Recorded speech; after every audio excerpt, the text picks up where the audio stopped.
Muy buenas tardes a todas y todos que se han conectado a esta nueva edición de los diálogos críticos de la revista Procesos. Mi nombre es Santiago Cabrera Jana, soy profesor de la Universidad Mina Simón Bolívar y editor de la sección Diálogos Críticos de Procesos. Y en esta tarde pues me siento muy contento de poder mostrarles a ustedes este rostro digital de la conversación. Es un rostro digital pues que es obligatoriamente así debido al contexto de pandemia global que vivimos. Y es nuestro primer ensayo como diálogo crítico. Es la primera vez que lo hacemos en este formato.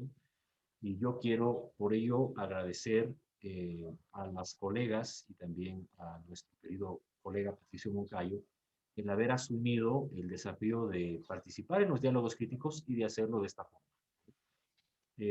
Diálogos Críticos es una sección de la revista Procesos, revista ecuatoriana de historia, que tiene un objetivo fundamental, que es discutir, comentar, conversar sobre la producción historiográfica ecuatoriana y también latinoamericana, sobre un conjunto de estudios históricos que la revista considera que son relevantes, que son importantes, que generan, digamos así, avances en cuanto al desarrollo de la disciplina histórica en Ecuador. En ese sentido, la revista se ha comprometido por varios años ya en hacer este tipo de comentarios. Si ustedes me permiten, voy a compartirles por un momento un pequeño texto que muestra de alguna manera cuáles han sido los trabajos que la revista Procesos recientemente ha debatido en esta sección. Ustedes vean un poco el interés que hemos generado en el contexto de la comunidad de historiadores en el Ecuador y en América Latina sobre este tema. Hemos comentado el libro de Roque Espinosa, Memoria y Olvido en la economía arrocera del río Guayas, el estudio de Guillermo Bustos, El culto a la nación, escritura de la historia, escritores de la memoria en el Ecuador, el libro de Sonia Fernández, La escuela que redime, maestros, infancia escolarizada y pedagogía en el Ecuador, un trabajo editado por mí, por quien les habla, sobre el tema de la instalación del metro Quito, estación en San Francisco, patrimonio en disputa, la plaza versus el metro, el trabajo de la historiadora Andrea Wolf, La invención de la naturaleza, El nuevo mundo de Alexander von Humboldt, el estudio de Hernán Ibarra, La rebelión de la Quilema, de Eruquíes Chimborazo, 1871, el estudio de Andrea Aguirre, Incivil y criminal, Quito como escenario de la construcción estatal de la delincuencia entre los años 1960 y 1980. Comentamos también los estudios, los libros que produjo la historiadora uruguaya Ana Buriano sobre el Ecuador, justamente conmemorando un año de su desaparición, Navegando en la borrasca, Construir la nación de la fe en el mundo de la impiedad, Ecuador 1860-1875, El espíritu nacional del Ecuador católico, artículos selectos del Nacional, 1872-1875, y el libro Panorámica de la prensa en el Ecuador Garciano, Construcción y Funcionamiento de una legitimidad política. Y también hemos comentado artículos, ¿no? Que en algún momento nuestros colegas Carlos Espinosa y Cristóbal Alcobín compilaron 5 artículos sobre el tema de la modernidad católica, sobre la República Católica, y también los hemos comentado. Solamente para que ustedes vean el conjunto de trabajos que esta sección ha eh, comentado, ha debatido, ha discutido a lo largo de los años, de los años recientes, digamos así. Todo esto antes del contexto de pandemia. Nos interesa muchísimo debatir la producción historiográfica ecuatoriana y de América Latina. Y qué bueno que ahora, en este formato digital, se haya animado Jimena Sosa, a quien yo le saludo y le agradezco el que haya eh, facilitado el que discutamos su estudio junto con colegas expertos, ¿no? Está con nosotros Catalina León Galarza, profesora de la Universidad de Cuenca. Está con nosotros Patricio Moncayo, profesor de posgrados de la Universidad Central del Ecuador. Y también está con nosotros Tatiana Salazar, investigadora del País Vasco. Con ellas y con él vamos a comentar este importante estudio que Jimena Sosa eh, producido en los últimos años. Y antes de darles la palabra a ellos, solamente invitarlos a que ustedes conozcan el portal digital de la revista Procesos, para que nuestro auditorio pues, se familiarice con este espacio digital. La revista Proceso se publica semestralmente. Es una revista que está en varios índices académicos, como ustedes lo pueden mirar allí. Y ha publicado recientemente este número 52, que corresponde al último semestre del año anterior, en el que ya ustedes pueden ver entre algunos de sus artículos también expresada la sección diálogo crítico. En este caso, como ya les comenté, aparecen los estudios, los aportes sobre el trabajo de la colega historiadora.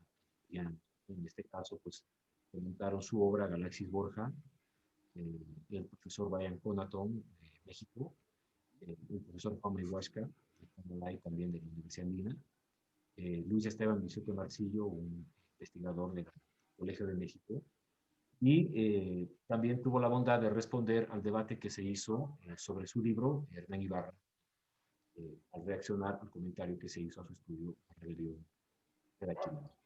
Bueno, sin más preámbulo, para no ser yo el que o sea, arrebate la palabra y la monopolice, yo quisiera presentarles a nuestras y nuestro contertulio en esta tarde.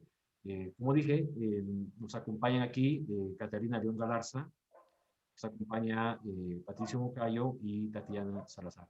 Yo quisiera al principio, en este momento inicial, en este puntapié inicial, darle la palabra a nuestra colega Catarina León Galarza.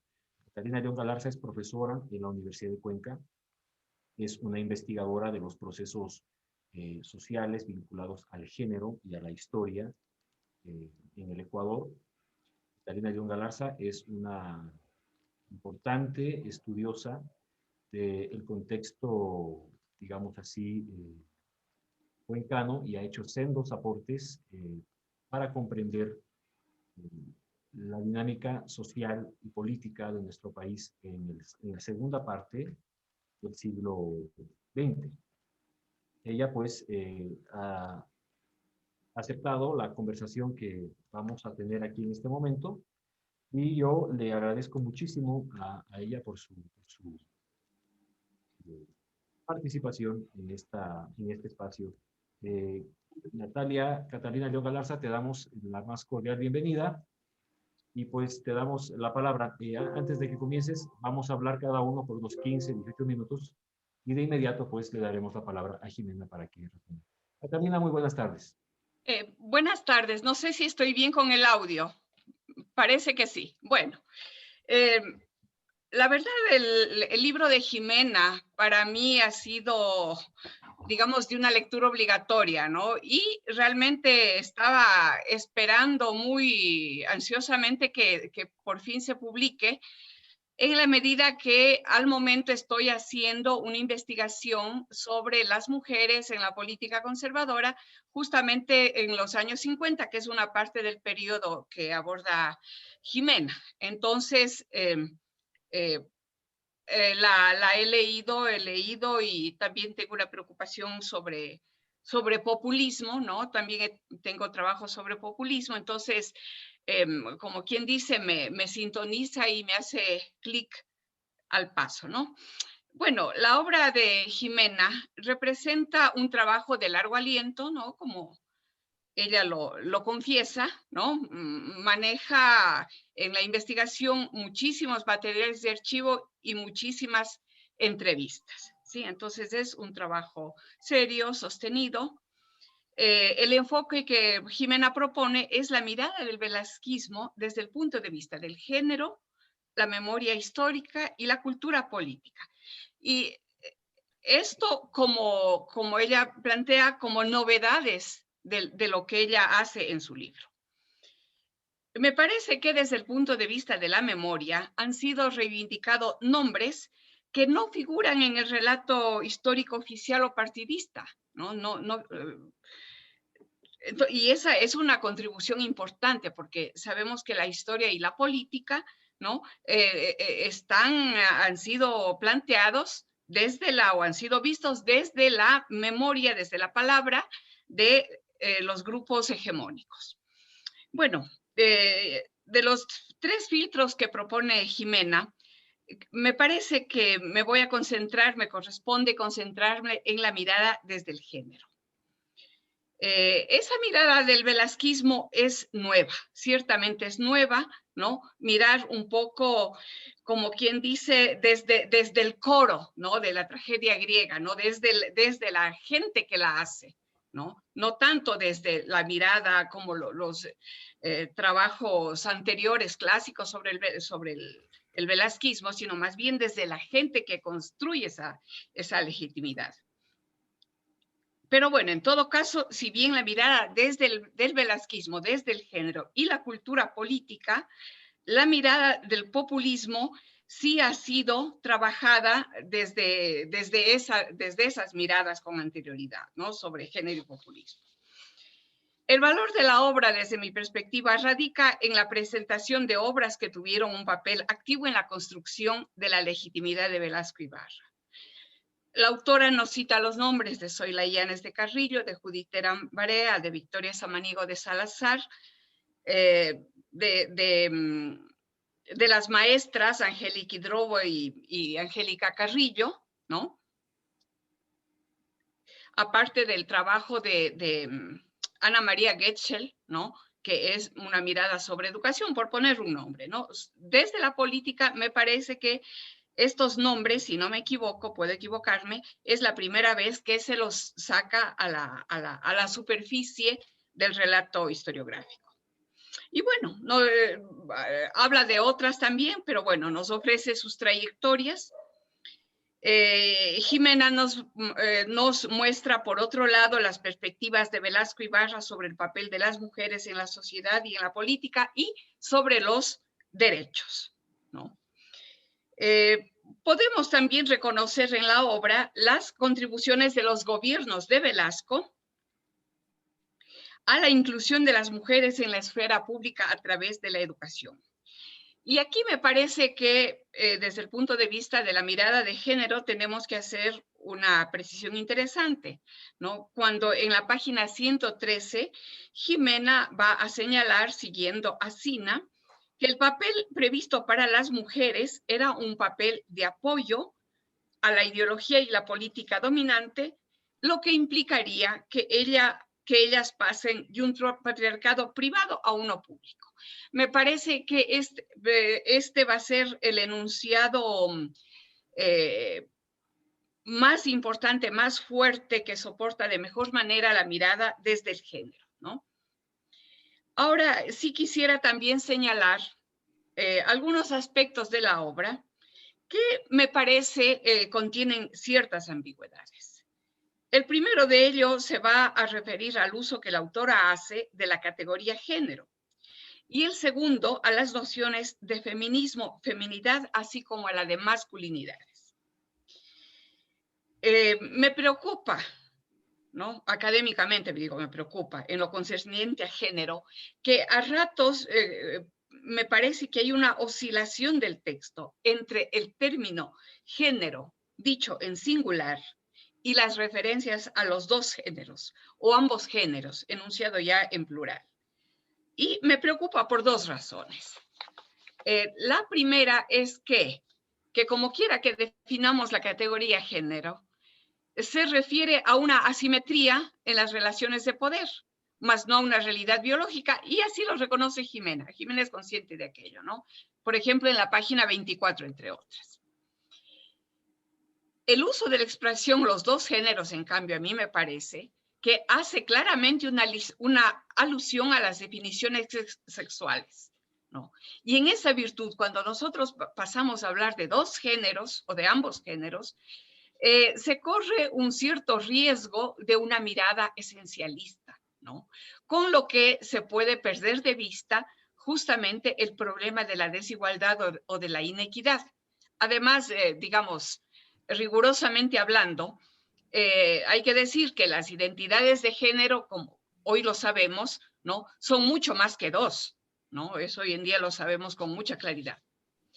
Bueno, ¿a dónde puede conducir y esto es una pregunta, ¿no? Una pregunta y habría de hecho que hacer una lectura más detenida tal vez de mi parte, ¿no? La imprecisión en el uso del concepto de género. Yo siento que en el análisis y la interpretación de los abundantes datos de los que dispone Jimena, no se logra del todo aterrizar en la identificación de las disparidades sociales y de poder entre los hombres y mujeres velasquistas. No. Yo creo que ahí hay una fascinación, ¿no? Que estas trayectorias y estos nombres ejercen sobre la autora, ¿no? Y como que nos quedamos en las descripciones de las trayectorias y de las contribuciones, aun cuando desde luego hay entradas interesantes, ¿no? Entonces, yo, ¿cómo podría sintetizar esta preocupación?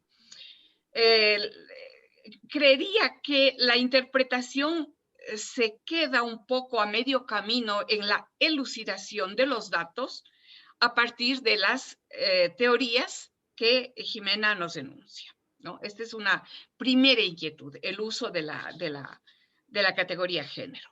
Género y géneros, ambos géneros, ¿no? Vamos a un segundo aspecto.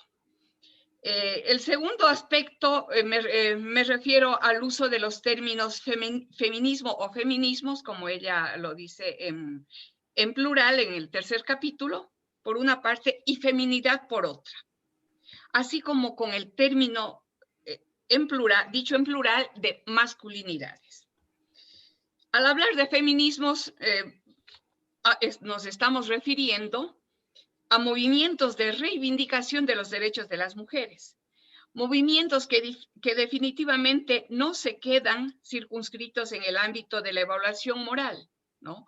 Sino que necesariamente son de carácter político, tienen una proyección política, aun cuando las doctrinas feministas eventualmente, no siempre, bueno, sobre todo hoy en día ya no se habla de una superioridad de las mujeres, menos de una superioridad moral, ni mucho menos, ¿no?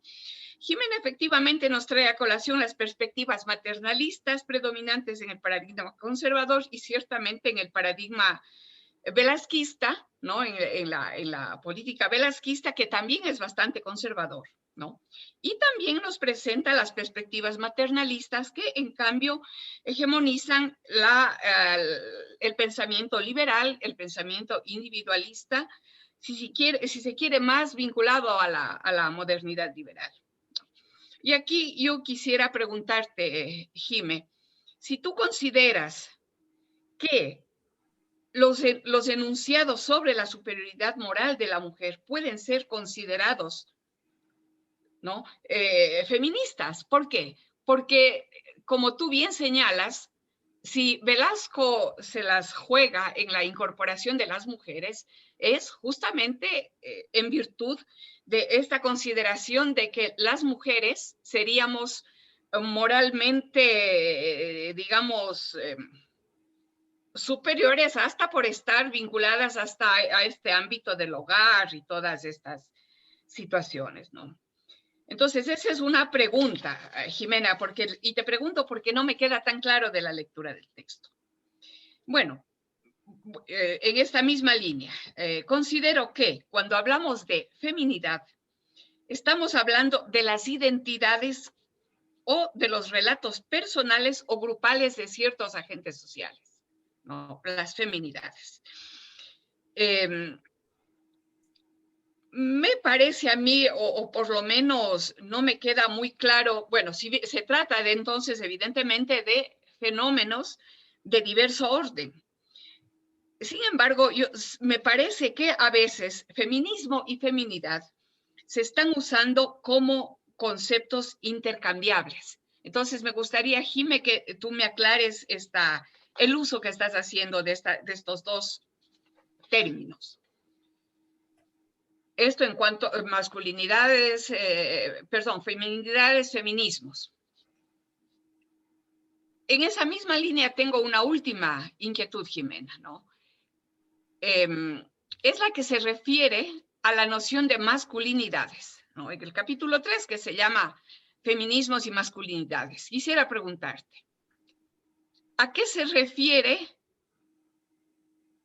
cuando hablas de masculinidades, a las identidades de género de los actores políticos dominantes, es decir, de aquellos que indudablemente están siempre poniendo las reglas del juego político y lamentablemente nosotros vemos que hoy en día, ¿no? Eso no ha sido superado, o sea, ¿quién se reúne, ¿no? En estos últimos eventos políticos nuestros, sino Correa vía Zoom, Lazo, Nebot, Pavel Muñoz, etcétera, etcétera, hombres a poner las reglas del juego de cómo vamos a elegir, ¿no? Entonces, yo aquí, volviendo a nuestra inquietud y a nuestro periodo que estamos, y al tema que nos está ocupando este momento.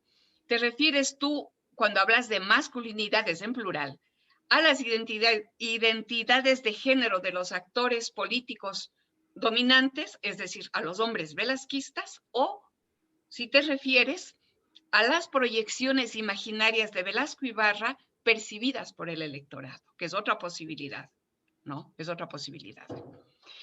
Daría la impresión, Jime, que te refieres más bien a las segundas, es decir, a las proyecciones imaginarias o, diríamos, hablando en términos de comunicación, de la recepción, ¿no? De la recepción de la interpelación masculinizante de Velasco Ibarra, ¿no?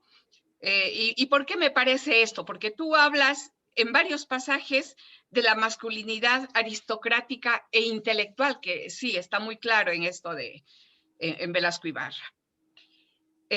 Y si así fuera, Jimena, en mi caso no he logrado identificar que esté de forma acabada en el texto que nos presentes otros íconos de la masculinidad de Velasco, ¿no? Entonces ahí sí no me quedaría claro por qué se enuncia en plural, aunque efectivamente puede haber otros íconos de la masculinidad en la imagen de Velasco Ibarra. Y tú sí los insinúas, y que me parece que puede ser interesante, ¿no? Que hablando en términos de género, se pueda identificar estos otros íconos, por ejemplo, la del hombre santo, ¿no? La del hombre santo, que también es un tópico bastante fuerte en términos de las interpelaciones velasquistas, y tú eso lo analizas y lo presentas muy bien, además con materiales de archivo y todo lo demás, ¿no? Yo quiero decir que personalmente me parece que es bien interesante este último tema que estoy señalando, porque uno siempre podríamos siempre preguntarnos ¿por qué los populistas mueven a tanta gente, jalan a tanta gente, ¿no? ¿Por qué motivo? Bueno, cuando se habla del carisma, personalmente considero que no se dice mucho, ¿no? A mí me gusta más hablar del poder simbólico en términos de Bourdieu, pero de carisma es una cosa ahí como medio mágica, ¿no? A veces se toma lo de Weber medio mecánicamente, y este no es el caso de Jimena, no estoy diciendo que Jimena haya hecho eso, ni mucho menos, ¿no? Sino solamente estoy planteando la capacidad movilizadora, el poder simbólico de estos líderes, ¿no? Me parece que esta diversidad de íconos en los últimos populismos o neopopulismos, ya con ayuda de la tecnología mediática, la tecnología visual, ¿no es cierto? Podemos ver, por ejemplo, en Abdalá Bucaram, ¿no? Yo he hecho un estudio, en este caso, sobre Bucaram y Colors de Melo, y ahí está bastante claro eso, ¿no? Y antes de eso, mucho antes de eso, hay una obra clásica que por lo menos a mí me fascina, ¿no? Que es la obra de Herbert Brown, Mataron a Gaitán, ¿no? Mataron a Gaitán, que es una obra alucinante, y ahí Herbert Brown justamente nos va a mostrar las diversas facetas, los diversos rostros de Jorge Eliezer Gaitán. Él habla y así lo intitula: Gaitán el liberal, el conservador, el conciliador, el socialista, etcétera, etcétera, ¿no? A propósito de Colombia hoy en día. Y entonces yo solo para cerrar, quiero decir que sí, los personajes populistas son políticos muy complejos, muy interesantes, de ahí que yo entiendo perfectamente por qué Jimena se deja seducir por esta esta personalidad política de Velasco, ¿no? Y son ricos en tantos símbolos. Y en esta última pregunta que formulé, me parece que justamente de ese simbolismo plural, polifacético, es que deriva la potencia de la interpelación, de que ellos pueden mostrar muchas caras y además caras amigables, ¿no? Caras amigables, caras que llegan, ¿no? En algún momento Jimena también nos habla del padre sí, también es una proyección, ¿no? De los populistas, pero también en los populismos contemporáneos, en el caso de Abdalá Bucaram, por ejemplo, está muy claro también el patriarcado fraterno, ¿no? Que un poco más en la línea de los estudios de género un poco más contemporáneos. Entonces, bueno, eso es lo que yo quería, Jime, mencionar con las preguntas que te estoy haciendo, que ojalá podamos esclarecer. Gracias, compañeros. Creo que no me he pasado del tiempo. Excelente, Catalina, gracias. Todo bien en el tiempo, pues no te preocupes. Más bien, disculparme contigo porque tal vez al inicio no hice una presentación adecuada, es porque se traspapelaron los archivos, pero la colega Catalina León Galarza es, como dije, profesora investigadora de la Universidad de Cuenca, maestra en Historia por la Flaxo y doctora en Sociología por la Universidad de Brasilia. Y como ya dije, y ella misma pues lo ha demostrado acá en su intervención, es autora de artículos y libros sobre historia y género, y también historia política y de los movimientos sociales. Eh, es autora de la obra Reconocimiento, Género y Discurso Populista, editado por Avia Yala el año 2006. Estos eran los datos que a mí se me traspapelaron, Catalina, pues te pido mil disculpas y ahora pues No hay problema. penso con la lectura de los materiales. Gracias, Catalina, por tu intervención. Seguidamente yo quiero darle el micrófono a Patricio Moncayo, nuestro colega acá. Patricio Moncayo es doctor en Ciencias Sociales con especialización en estudios políticos por Flaxo, profesor de la Universidad Central del Ecuador desde el año 72 hasta el año 2013, y años en los que se desempeñó como decano y subdecano de la Facultad de Comunicación Social, la muy conocida Flaxo, ¿no? Fue funcionario de la Junta Nacional de Planificación y del Consejo Nacional de Desarrollo, el CONADE, y entre sus estudios pues están algunos que voy a dar lectura aquí. El artículo 28 de mayo de 1944, Una democracia fallida, publicado, es un libro publicado por Flaxo y Avia Yala. La obra Con la democracia a cuestas, aproximaciones a una utopía, publicada por la UNAP y CONESUB. El artículo Identificación, representación o sustitución en la disputa de la gloriosa, en un libro que se llama La gloriosa revolución que no fue, publicado por la Universidad Andina Simón Bolívar. Y el libro La planificación estatal en el interjuego entre desarrollo y democracia, entre algunos trabajos que nuestro colega Patricio Moncayo ha publicado. Ahora mismo Patricio es profesor de la Maestría de Comunicación Política de la Facultad de Comunicación Social de la Universidad Central. Y pues, Patricio, gracias por haber comparecido a esta invitación. Te doy la bienvenida y adelante. Muchas gracias, Santiago. Yo te agradezco por esta invitación que me formulaste y es un gusto poder compartir con las colegas sobre este trabajo muy sugerente de Jimena Sosa, en el que Jimena intenta introducir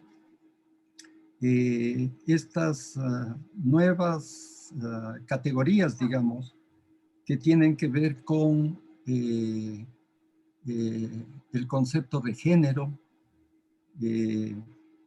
la cultura política y la memoria.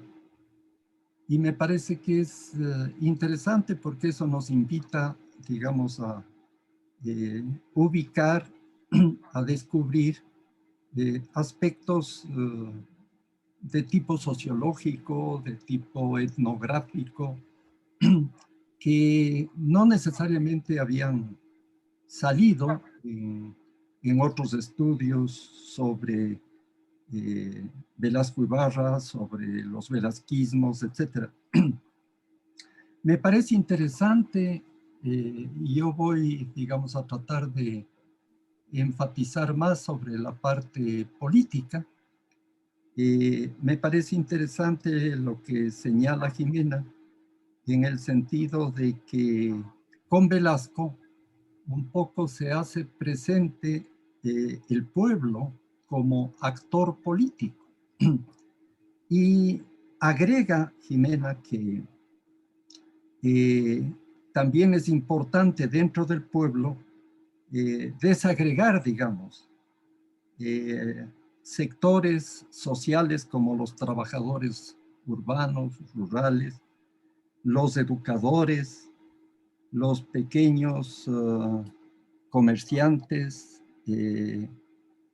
digamos, los disidentes de los partidos políticos.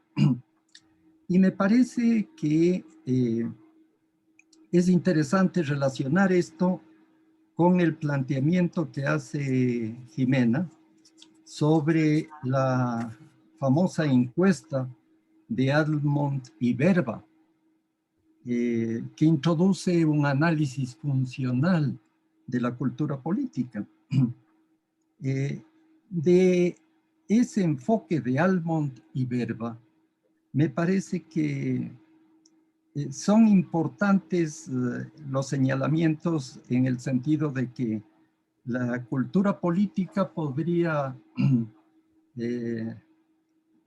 comprender una cultura parroquial, una cultura de sujeción y una cultura de participación.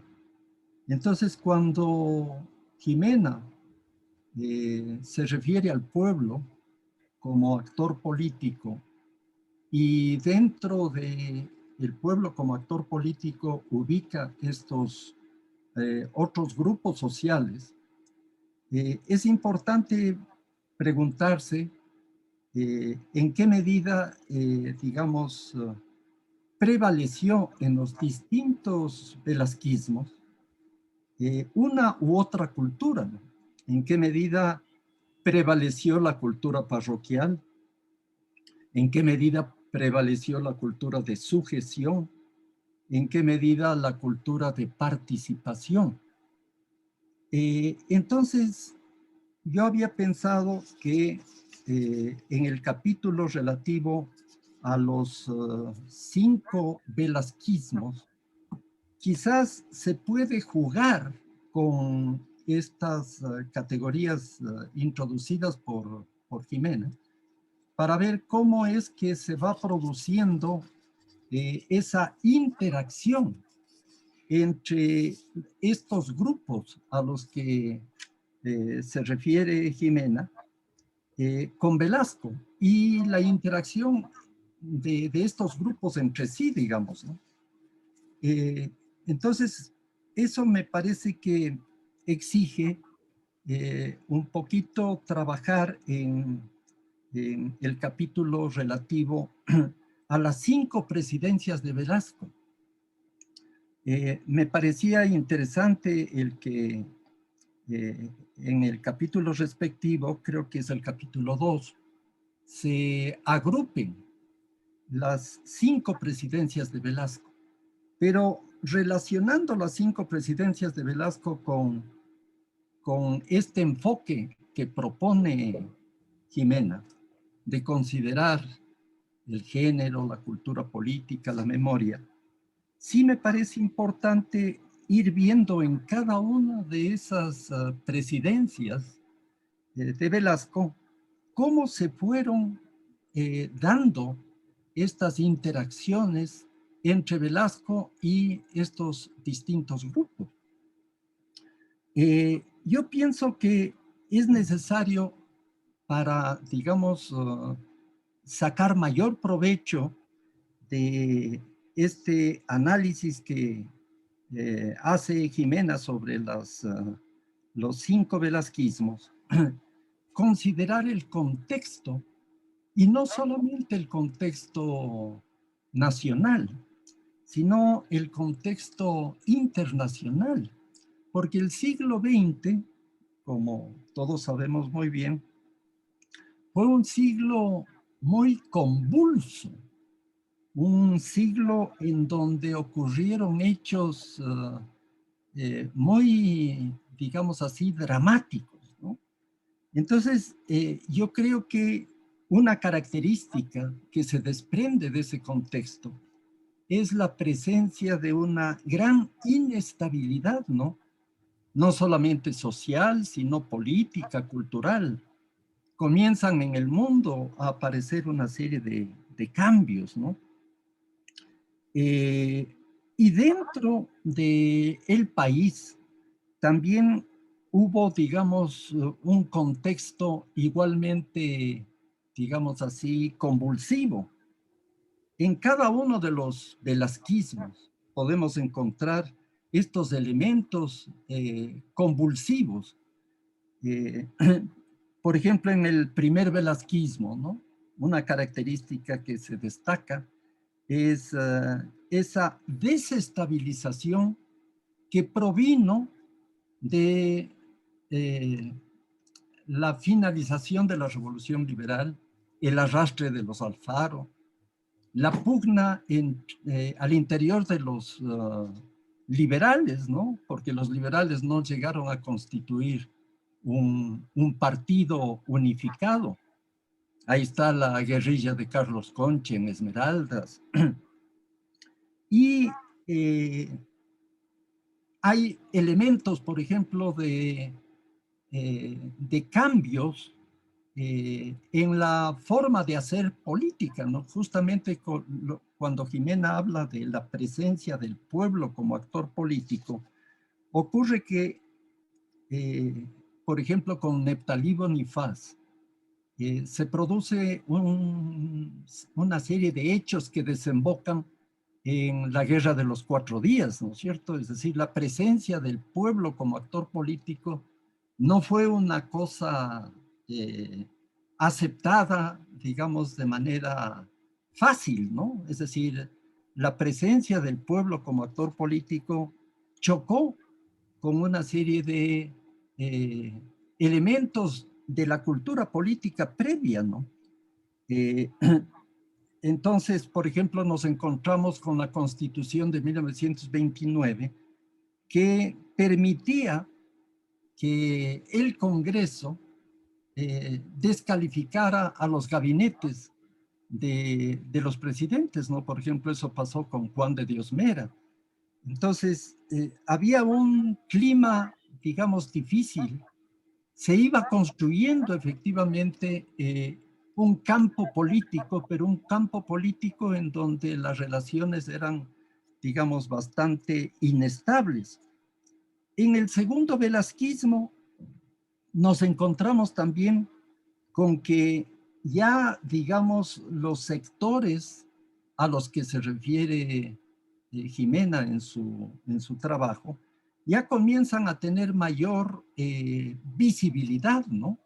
El caso de los trabajadores urbanos, organizados, los partidos políticos que intentan representar a los trabajadores, también los partidos que se supone estaban en crisis, ¿no? Partido Liberal, Partido Conservador, etcétera. En la constitución, por ejemplo, de la Alianza Democrática Ecuatoriana, podemos encontrar que al interior de esa agrupación hubo una serie de contradicciones, ¿no? Que amenazaban con estallar, digamos, ¿no? Entonces esa interacción entre los distintos sectores sociales fue una interacción conflictiva, ¿no? Sumado a eso, la lucha por desterrar el fraude electoral, que era una lucha justamente por afianzar la presencia de este actor político pueblo, ¿no? No fue fácil que eso cuajara, digamos, dentro del sistema político ecuatoriano. El fraude electoral que se comete en 1940 y que tiene antecedentes en los anteriores velasquismos también, fue, digamos, un elemento que le dificultó al país para poder presentar, digamos, una presencia fuerte frente, por ejemplo, a la invasión del Perú, ¿no? Es decir, la invasión del Perú se produce en momentos en que el país está enfrentando un vacío de liderazgo por el fraude electoral cometido en 1940. Entonces, junto a eso, también está la idea de que no estábamos solamente luchando por afianzar la presencia del pueblo en la arena política, sino que habían otros sectores, el Partido Socialista, Comunista, Vanguardia Revolucionaria, que planteaban una revolución. Entonces, la interacción que se da entre estos actores sociales dentro del segundo velasquismo es una interacción muy conflictiva, donde era difícil encontrar términos de acuerdo, ¿no? De acuerdos.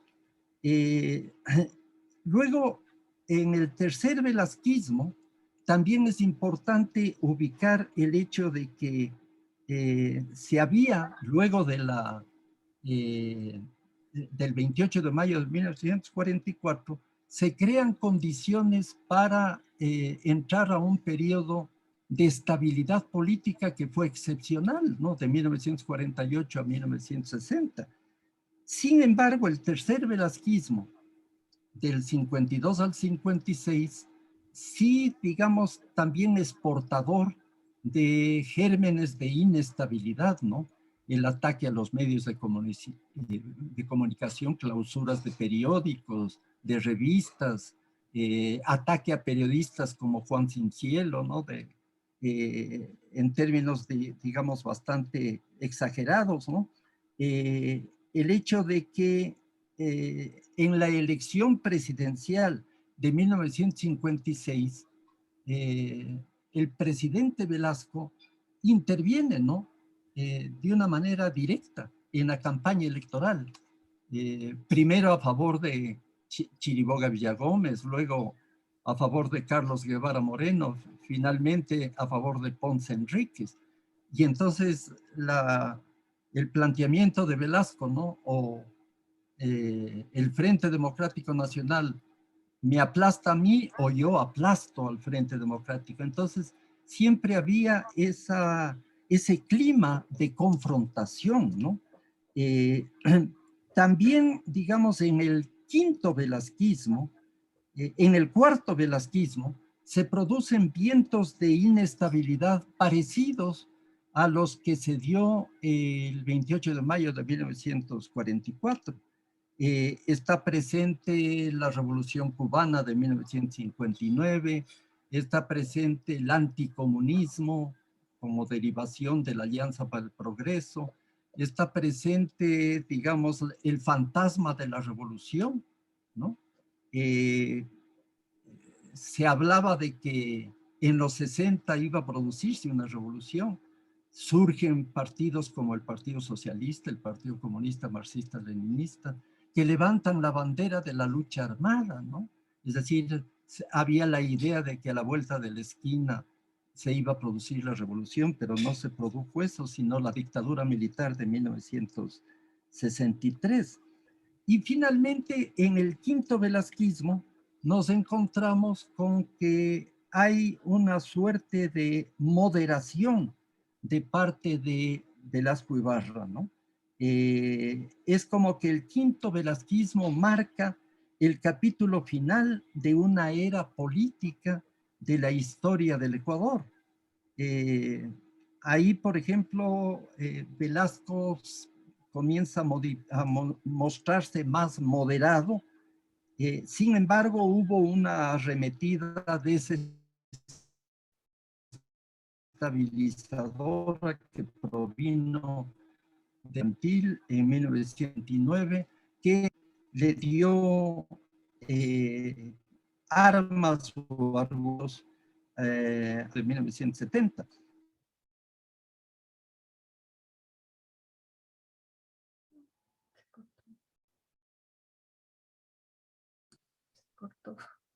encontrando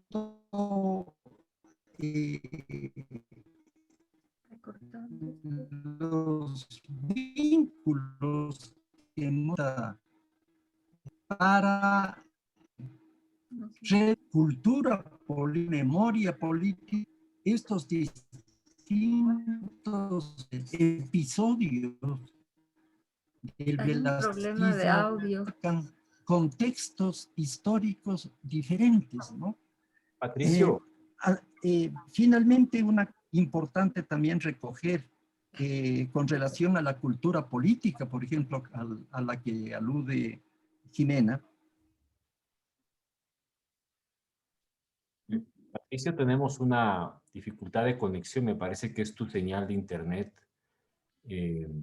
En la última parte, al menos un par de minutos atrás, no logramos traducir lo que dijiste. No sé si mejoró la señal. Bueno, parece que se desconectó Patricio. Bueno, mientras vuelve la señal, esperemos que Patricio pues resuelva pronto el tema de su conexión para seguir escuchándolo. Me parece a mí que podemos recordar a quienes se han conectado recientemente que estamos comentando el libro de Jimena Sosa, Hombres y Mujeres Velasquistas, 1974-1972, que es un estudio editado por Flaxo y por Avia Ayala, y que ahora mismo está mereciendo el balance de nuestros colegas. Ha vuelto Patricio, no sé si ya estás, Patricio, con la conexión expedita.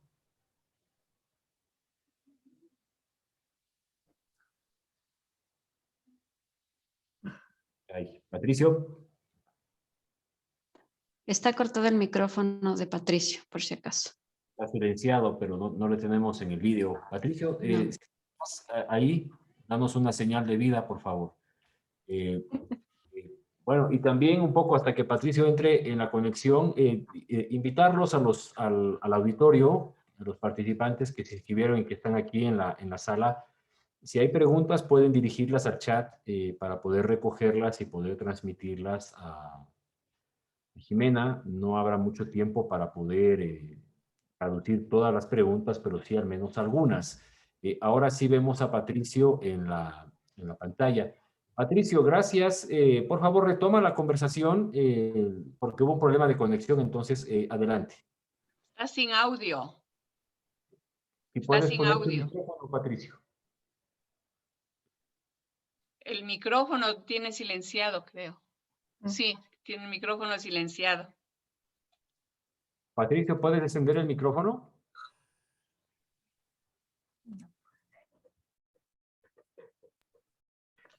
No. Sino que le corte el video, pero que prenda el micrófono. Nos quedó en modo foto. Si quieres, pues haz lo que nos recomienda Tatiana.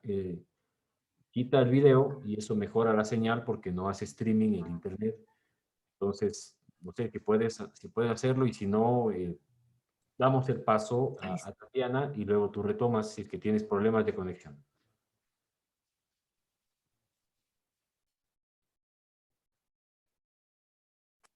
No, parece que no se resuelve. Bueno, vamos a darle el paso entonces a nuestra siguiente comentarista y ojalá que hasta ese momento pues Patricio pueda retomar la señal para que pueda continuar. Lo que hacemos es darle la palabra pues cuando él retorne. Voy a presentar a nuestra colega Tatiana Salazar. Ella es doctoranda en el programa de estudios feministas y de género de la Universidad del País Vasco, en codirección con la Universidad de París-Nanterre. Su formación como historiadora, ella la hizo en la Universidad Católica del Ecuador y en la Universidad Andina Simón Bolívar, en Ecuador, y actualmente está trabajando sobre las militancias de izquierda. Santiago. Perdona tantito, Tatiana, estaba presentándote. Démosle paso a Patricio, ¿qué te parece? Si es que Patricio ya está. Adelante, Patricio, te escuchamos. Si es que no tienes video, no importa. Lo importante es escuchar tu voz. Sigue, por favor.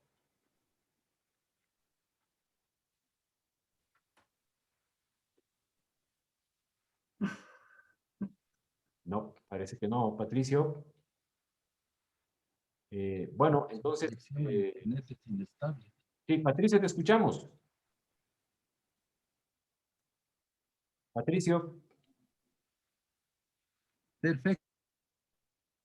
Sí, continúa si tú deseas sin el vídeo para poder escucharte. Es un problema entiendo yo, del internet, ¿no?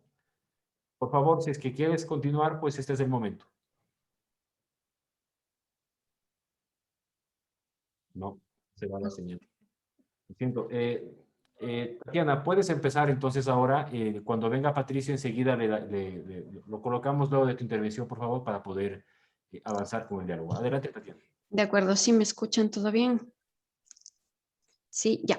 Bueno, en primer lugar, quiero agradecer el espacio y también quiero felicitar a Jimena porque ha sido un libro que me ha dado mucho gusto de leer, me ha interpelado y lo que les voy a presentar pues es algo muy, muy corto de varios temas que dan a discutir, que este libro puede dar a discutir. Veo que es un libro que, bueno, es un texto que le ha permitido a Jimena de cierta manera ampliar su análisis sobre este líder populista, haciendo énfasis en este carácter carismático que tiene Velasco.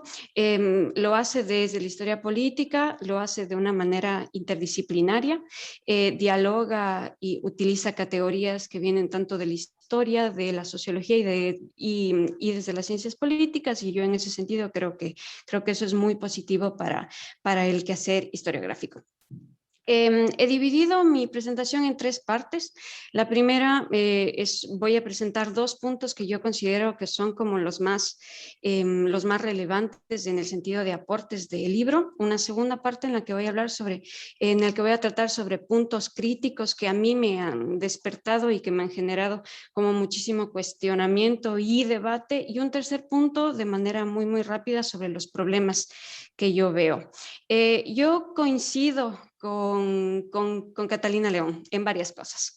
Pero bueno, voy a empezar por los aportes. Creo que el uso y la aplicación de la categoría de la continuidad inestable permite entender de manera sostenida la relación que estableció Velasco con sus adeptos. Esta es una de las categorías que Jimena utiliza a lo largo de todo su libro. Que son pensados los adeptos son pensados por la autora como actores, electores letrados, prioritariamente varones y en menor número mujeres, que se activaron coyunturalmente en torno a procesos eleccionarios o durante los mandatos del presidente. También permite entender los proyectos de modernización y de racionalización del Estado, especialmente en temas de educación y vialidad, adentrándose en las tensiones que se generaron en ciertos grupos humanos, por ejemplo, maestros, obreros, estudiantes y choferes, y también frente a otras tendencias políticas. Me parece que es una categoría que se adapta de manera correcta a esta presencia inestable de un personaje que marcó la vida política ecuatoriana por 40 años.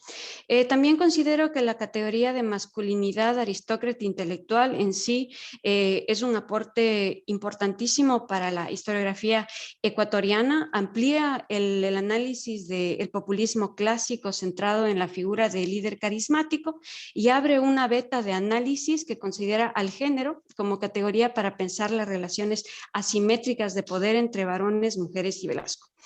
Yo creo que este libro es una invitación a adentrarnos en la historia del género, precisamente al estudio de las feminidades y de las masculinidades para complejizar la comprensión que tenemos sobre los procesos históricos. Sobre los puntos críticos que yo he identificado, pues voy a retomar básicamente casi los mismos que Catalina, solo desde una lectura un poquito más desde los conceptos, y en este sentido voy a trabajar, voy a presentar lo que, de cierta manera voy a discutir con lo que Jimena presenta en sus capítulos 3 y 4. En primer lugar, la categoría del aristócrata intelectual es un concepto que tiene muchísimo parecido con el modelo del gentleman inglés, que ha sido ampliamente estudiado en la esfera europea, en especial frente a la campaña imperialista y la construcción de este varón occidental autorregulado en oposición a un otro no occidental. En todo caso, la la categoría del intelectual aristócrata es operativa, ya que muestra cómo Velasco construyó un modelo masculino sobre sí mismo que fue usado en la arena de la política. El autor enfatiza en cómo fue un elemento que apeló a los votantes y que se construyó como una particularidad que le permitió volver al poder varias veces y a la vez remarcar esa relación asimétrica con los seguidores. Me parece apropiada la identificación sobre los valores masculinos asociados a Velasco en torno al honor, el hecho de que era un hombre letrado, austero, honesto, intelectual, un hombre hecho a sí mismo. Y también que disputa mediante sus propios medios el reconocimiento dentro de la élite política. Sin embargo, este modelo en solitario no puede explicar el éxito que le da la autora a este tipo de masculinidad, ya que no existe una masculinidad hegemónica, sino una red de relaciones de poder entre modelos masculinos, y voy a explicar brevemente por qué. Yo encuentro dos problemas en concreto sobre la masculinidad aristócrata intelectual.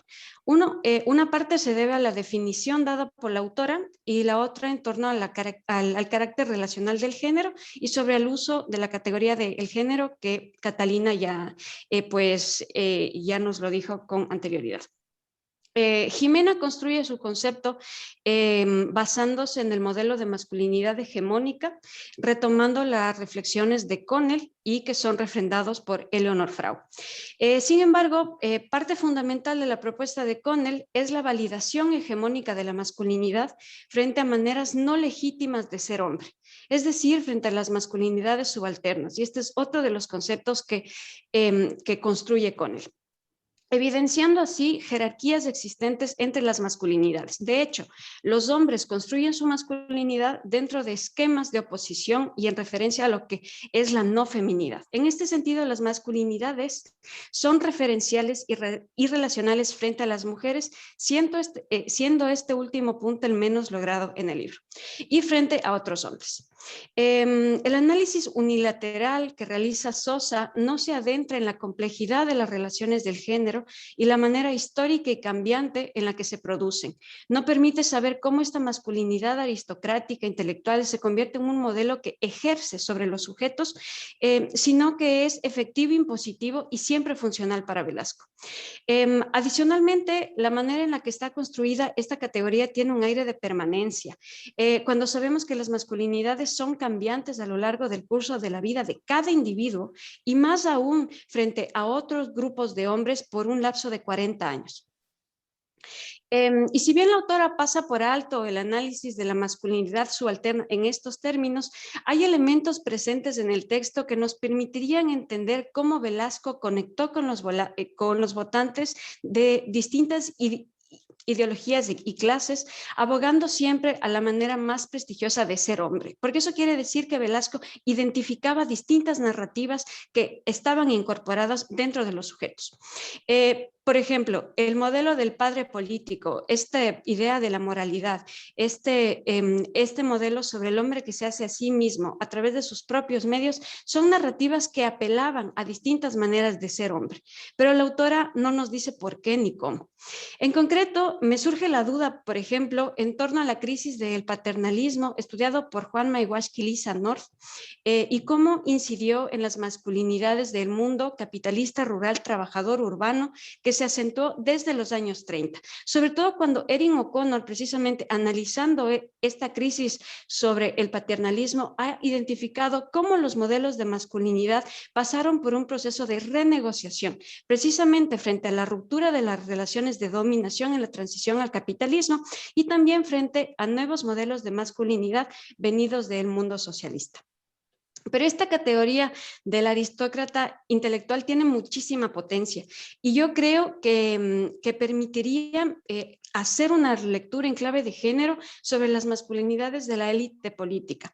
Por ejemplo, Sosa acierta al identificar cómo Velasco disputó el campo intelectual precisamente utilizando estos conceptos de Pierre Bourdieu.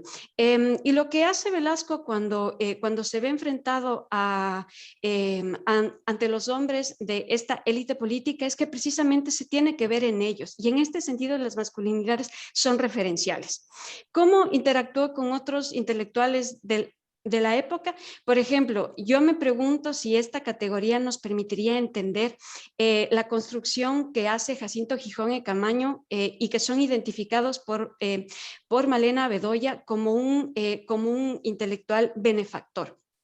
También, por ejemplo, cómo se configuró este escenario de los intelectuales cuencanos que son analizados por Ágata Rodríguez y que apelan directamente a esta construcción intelectual atravesada por las artes y por la ciencia. Y finalmente, más adelante, entre la década de los 40 y los 50, Catherine Orquera identifica valores estéticos en los intelectuales de transición en el diario El Comercio. Entonces, son distintos intelectuales que forman parte de un campo político en el cual Velasco Ibarra está inserto.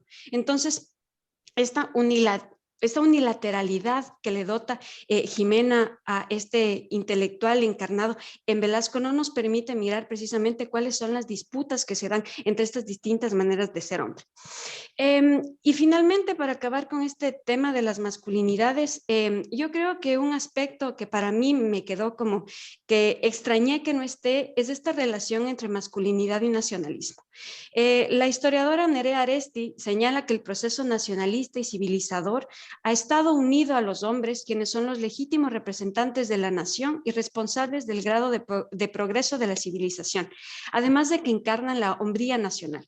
Entonces, eché de menos mirar un análisis en clave de género sobre las narrativas sobre la masculinidad y la nación, sobre todo porque cuando el Ecuador pierde el territorio, tiene que reconstruir una narrativa que abogue a la razón, hacia la cultura y la civilización frente a un Perú que es bestial, que es insaciable, que es irracional. Entonces, este modelo de la masculinidad aristócrata intelectual pudo haber sido efectiva en este momento de crisis nacional, sobre todo ante la negociación sobre la virilidad masculina.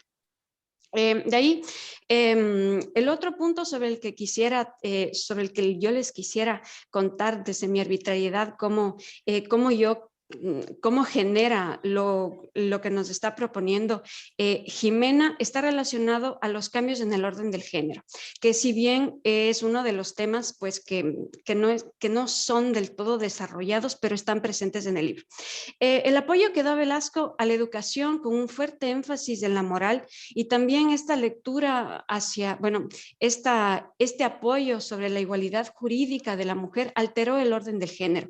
Es decir, cuando Velasco abrió espacios de educación secundaria, primaria también, y fortaleció la educación a tercer nivel, abrió intersticios en las maneras aceptables de ser mujer. Las normativas del género que se ejercían sobre las mujeres, como él mismo lo destaca, debían ser los de la mujer francesa, es decir, trabajadora y madre. Eso sí, sin masculinizarse. Entonces, lo que buscaba era realmente racionalizar la división sexual del trabajo y apelar a un grupo social específico. El proyecto velasquista, así, reconfigura el orden del género en la familia para que las mujeres cumplan sus roles históricamente asignados, pero de una manera mucho más efectiva. Entonces, tienen que hacerse cargo sobre el cuidado, la reproducción y también sobre la producción. Entonces tenemos a modelos femeninos que cambian y por ende también masculinos.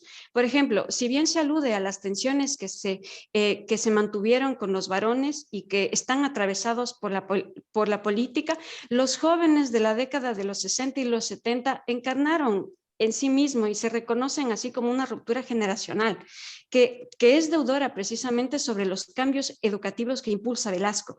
Es decir, este modelo hegemónico de aristócrata intelectual se vio directamente interpelado por mujeres jóvenes y por varones jóvenes también, y esa es una de las características que también le dota Connell a esta relación entre masculinidad hegemónica y masculinidades subalternas. Y en este mismo sentido, me pregunto si Velasco percibió estos cambios en materia de género, porque yo tengo una duda, porque en 1970 decide apoyar la apertura de un departamento de la mujer adscrita a los ministerios del Trabajo y Previsión Social, que nunca se llegan a abrir, pero que cambia Pero yo lo que me pregunto es qué cambia ante los ojos de Velasco y cómo negocia ante las transformaciones en el orden del género. También cómo los cambios educativos incidieron en las maneras de ser mujer, obrera, campesina y también en las maneras de ser varón en otros espacios geográficos atravesados por distintas categorías sociales, porque no hay que olvidarse que el género tiene un carácter precisamente interseccional de análisis político. Y finalmente, pues voy a cerrar esta intervención con con un punto en específico sobre las problemáticas y voy a recuperar lo que ya dijo Katy. Finalmente, el feminismo no es lo mismo que la feminidad. Si se parte que la masculinidad es una expresión identitaria, como lo dice Jimena, ¿por qué la feminidad no tiene esta misma característica para las mujeres? ¿Por qué la feminidad es igual al feminismo maternal? Al no explicar qué es lo que plantea Weyland en ningún lugar, es una manera simplista de reproducir la teoría de los roles que naturaliza a la mujer como reproductora, despojándole a este carácter feminista y político y disruptivo del orden del género y de las categorías que fueron acuñadas por Anna María Getchell y por Karen Offen para momentos específicos precisamente sobre lo que ellas sobre todo porque ellas construyen estas categorías reconociendo este carácter disruptivo y político que tiene el feminismo.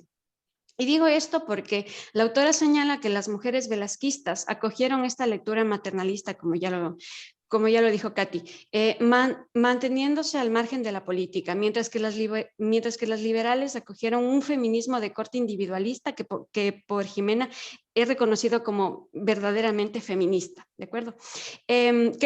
Pero también abogando a la maternidad. Yo me pregunto, por ejemplo, si empleando la categoría de tema Kaplan sobre la conciencia femenina, podríamos entender que la defensa del espacio doméstico de las velasquistas se hacía en el marco de la defensa de su identidad vinculada y advocada a lo doméstico. Es una reivindicación política frente a mujeres que amenazan su identidad femenina. Precisamente lo que señala Kaplan es que se acepta el sistema de géneros, especialmente bajo el rol del cuidado de la vida. No se puede creer que las mujeres no tenían una intención al participar de los mítines políticos. Así haya sido con los varones y de manera subordinada. No estaban recluidas al espacio privado despolitizado, sino que lo defendían en el marco de la feminidad respetable de corte católica. Si se le despoja de una intención y se subordina su accionar a los deseos o a la visión moral del líder carismático, uno no puede entender por qué hacían lo que hacían estas mujeres, por qué no quedarse en casa, por ejemplo. Y eran mujeres que en ocasiones fueron golpeadas, o sea, eso quiere decir que fueron mujeres que vivieron la política en la calle y en el cuerpo, y no estaban atrincheradas a un espacio privado despolitizado. Es más, es posible que la manera de entender la ciudadanía no era en el marco de la igualdad masculina, como bien lo dice Jimena, sino en el de la diferencia, en el marco de su conciencia femenina y sus referentes identitarios. Eso quiere decir las otras mujeres que estaban en la política, que reivindicaban cargos. Entonces, ellas lo hacen desde este lugar totalmente distinto, pero es una reivindicación política y por ello es igualmente importante. Y ya para terminar, yo creo que este libro nos convoca a construir categorías que dialoguen con los marcos de referencia de los sujetos de estudio y que sean históricamente variables. Hacernos responsables de las categorías que construimos nos obliga a reflexionar sobre nuestra coyuntura. Y lo señalo porque actualmente estamos viviendo un momento muy, muy favorable para el feminismo. Que goza de una aceptación histórica. Y no podemos caer en el error de creer que todo lo que hacen las mujeres es feminismo, y no podemos caer en el error que cuando hay varones en la política que apoyan ciertas agendas, están incidiendo y están mejorando la situación de las mujeres y contribuyen para generar situaciones de igualdad, sino lo que están haciendo es hacer una renegociación sobre el orden del género. Y en este sentido, lo que tenemos que hacer es pues básicamente construir categorías que dialoguen con quienes han trabajado estos temas también, porque de cierta manera hay una unilateralidad de lectura también por parte de Jimena. Y también al feminismo no se lo puede despojar de su carácter político y cuestionador de las situaciones de subordinación de las mujeres en las categorías que se emplean y la intención del cambio del orden del género que tiene el feminismo.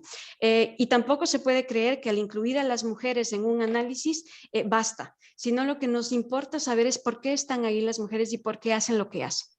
En resumen, es un libro que da muchísimo para debatir. Yo he tomado pocos temas para debatir, para comentar, y yo creo que Jimena ha abierto una caja de Pandora y nosotras debemos posicionarnos y contestar. Eso sería. Muchas gracias a Tatiana Salazar por su comentario. Hace unos minutos pude conversar con Patricio Moncayo y él aceptó la posibilidad de comentar o de continuar su segunda parte forzada de su intervención después de Tatiana. Patricio apareció recientemente en la conexión de Zoom, pero ya no lo veo por segunda ocasión.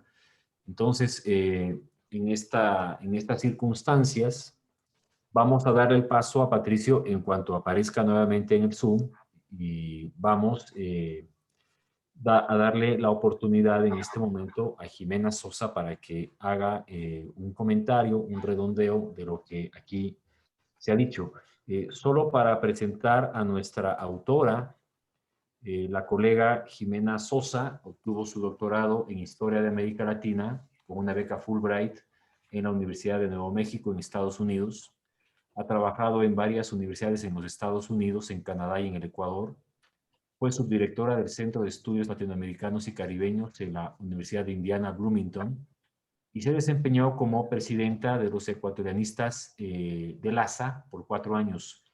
Entre sus publicaciones se destacan 2 capítulos en los libros Populism in Latin America, editado por Michael Conniff, y otro en el libro Gender and Populism in Latin American, editado por Karen Camp-Wright. Espero que esté bien dicho el nombre. Y su última publicación es el libro pues, que estamos comentando acá, Hombres y Mujeres Velasquistas, 1934-1972. Es para mí un gusto, Jimena, darte la bienvenida y pues las reacciones a esto que las colegas Tatiana, Catalina y también Patricio han comentado. Catalina Galarza ha dicho hay una cierta ambigüedad conceptual, ¿no? Que es feminismos, que es lo femenino, ¿no? Que es la feminidad. Patricio Moncayo ha dicho lo que puede ser susceptible de un escrutinio es el tratamiento de los contextos y de los procesos sociales de cada uno de las quismos para buscar en esa dimensión una caracterización un poco más fina. Y finalmente, Tatiana Salazar ha dicho, hay que discutir las masculinidades. Hay varias masculinidades, se construyen no solamente desde un campo hegemónico, sino también desde lo subalterno. Es un poco lo que he podido recoger de lo que nuestras colegas han dicho, sin simplificar por ello sus intervenciones. Entonces, Jimena, por favor, sé bienvenida. Adelante con tu comentario, con tu reacción a estas intervenciones. Muchas gracias, Santiago, Katy, Tati y Patricio por sus comentarios. Creo que son muy interesantes. Creo que contribuyen a la discusión del libro. A ver, comencemos un poco con lo de Catalina, si es que, pero a grandes rasgos, porque esta es me está presentando igual que Tati, me está presentando unas observaciones gigantescas, ¿no es cierto? En el que se podría construir otro libro, básicamente. Entonces, por un lado tenemos la cuestión de los feminismos y por otro lado las masculinidades. Mi intención no era discutir las cuestiones de género. Ustedes dos son expertas en asuntos de género y por lo tanto, obviamente se observa todos sus conocimientos sobre género. La idea básicamente era ver 2 tipos de feminismos o 2 tipos de de aproximaciones a cómo las mujeres, en este caso las velasquistas, y quizá el otro lado de la moneda eran las mujeres liberales, las placistas, eh, se, eh, se vinculaban a los movimientos de los líderes, tanto Velasco Ibarra como Galo Plaza. Entonces, en ese sentido, si no explico lo que dice Whelan como feminidad, y quizá eso se necesitaría un poco más de tiempo para hacerlo. Pero en lo que ustedes dos hablan sobre si las mujeres velasquistas eran, no eran necesariamente, ¿cómo lo pongo? Como que las mujeres velasquistas no eran feministas porque acataban las órdenes de Velasco Ibarra. En eso, como había dicho Catalina, me baso en esta idea de unir el patriarcado privado al patriarcado público. Entonces, creo yo que si bien es cierto tenían individualidad, como dice Tati, pero por otro lado también estaban dentro de su propio, un plano subjetivo, un plano más de colaboración que de participación. Se veían como las colaboradoras de sus más allegados, de sus maridos, de sus hermanos, de las personas que fueran hombres velasquistas. Esa era de alguna manera su identidad, esa era la forma en que ellas participaban para sentir que colaboraban con lo que que decían los velasquistas. Por otro lado, vemos también si es que a lo largo de los años, si bien es cierto, las mujeres cambian su forma de ver, su forma de insertarse dentro de la sociedad. La educación, desde mi punto de vista, juega un papel muy importante dentro de eso. Aquí hay esta cosa bastante ambigua dentro de Velasco Ibarra. Por un lado, crea el bachillerato femenino, el 24 de mayo, que es un colegio de clase media, que ayuda a que las mujeres vean desde otro punto de vista su propia vida profesional. La idea de que puedan convertirse en personas independientes económicamente, cosa que no era tan común antes de eso. Las mujeres no se educaban, si se educaban lo hacían hasta la primaria, pero nada más, ¿cierto? Entonces, la educación me parece que juega un papel importante. Tati ha mencionado, por ejemplo, los años 60 y ciertamente son años absolutamente conflictivos, ¿cierto? Tenemos un montón de elementos externos que influencian en la sociedad ecuatoriana. La Revolución Cubana, los fines de las guerras mundiales, el asunto el auge, diríamos, o el temor, por un lado, de Estados Unidos de que América Latina se vuelva comunista, la Alianza para el Progreso como una contraposición de los comunistas. Todo eso hace que, por ejemplo, los estudiantes universitarios de la central tengan una pugna terrible que va haciéndose cada día más grande y que culmina básicamente en lo que ellos pedían, que era la eliminación de los exámenes de ingreso. Y en esa pugna están incluidos hombres y mujeres. Si no había solamente mujeres u hombres, o más hombres que mujeres. Estaban incluidos todos. Eso hace que cambie completamente cómo se veían ellos a sí mismos. Comienzan a verse como actores propios de su propia historia, tienen sus propias demandas y logran conseguir esas demandas. que era básicamente como digo, la eliminación de los exámenes de ingreso, aparte de otras cosas como la tacha de los profesores, como que la educación fuera más democrática, etcétera, etcétera. Entonces, sí hay varios elementos en los cuales va cambiando la sociedad. Ahora, con lo que se refiere Tati este concepto de la masculinidad aristócrata intelectual, este es un concepto que yo introduzco, pero que no está completamente desarrollado. De hecho, estoy escribiendo un artículo sobre eso. Entonces, si bien es cierto, tienes toda la razón, o sea, hay masculinidades hegemónicas, hay masculinidades subalternas, hay diferentes tipos de masculinidades, ¿no es cierto? Entonces, mi idea básicamente era insertar esta noción en la cual cómo Velasco Ibarra había proyectado o se había proyectado hacia los votantes y cómo los votantes le veían a él. Entonces es una construcción, una proyección en la cual, por un lado, él construye esto y por otro lado, los votantes,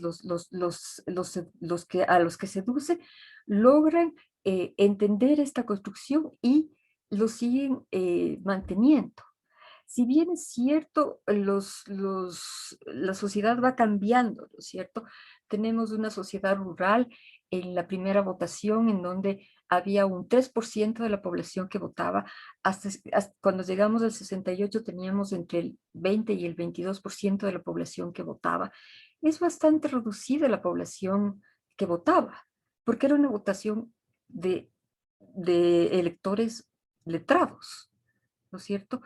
Y si bien es cierto, como dice Amparo Menéndez Carrió, el velasquismo básicamente es rural. Es rural en la primera, en la segunda. En la tercera va a comenzar a cambiar. La cuarta y la quinta ya es una votación urbana. Entonces, ¿cómo mantener una proyección, una idea? Es, desde mi punto de vista, una de las formas en las cuales Velasco Ibarra quería mantener esa imagen ante sus electores por la sencilla razón de que quería volver con esta imagen en la cual supuestamente no mutaba.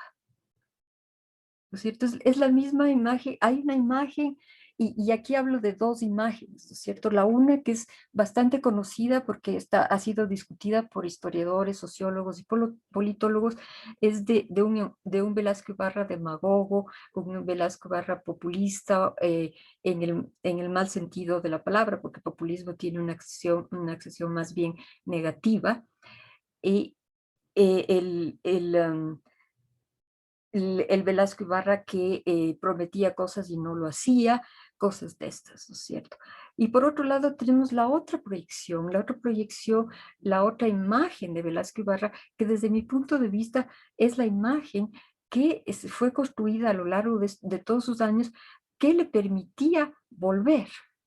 Es esa imagen de la que se ha hablado de todo un poco, ¿no es cierto? Del padre político, del hombre que, se hizo por sus propios medios, del hombre honrado, de la persona que era el representante del pueblo, la persona que sabía cuáles eran las necesidades del pueblo, pero desde un punto de vista desde arriba, ¿no? Desde el aristócrata, porque tenía una educación y por lo tanto podía codearse con las élites y por lo tanto tenía una relación bastante asimétrica con el pueblo, porque él conocía cómo resolver esos problemas del pueblo.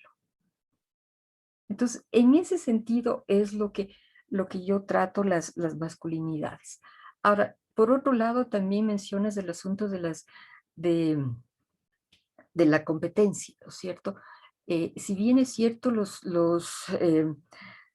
políticos básicamente buscan o se establecen como hombres masculinos a través de la competencia. Y Velasco Ibarra hizo eso durante las cinco veces que ganó, con la excepción de 1940, en la que supuestamente hubo fraude, y probablemente lo hubo, y también hubo en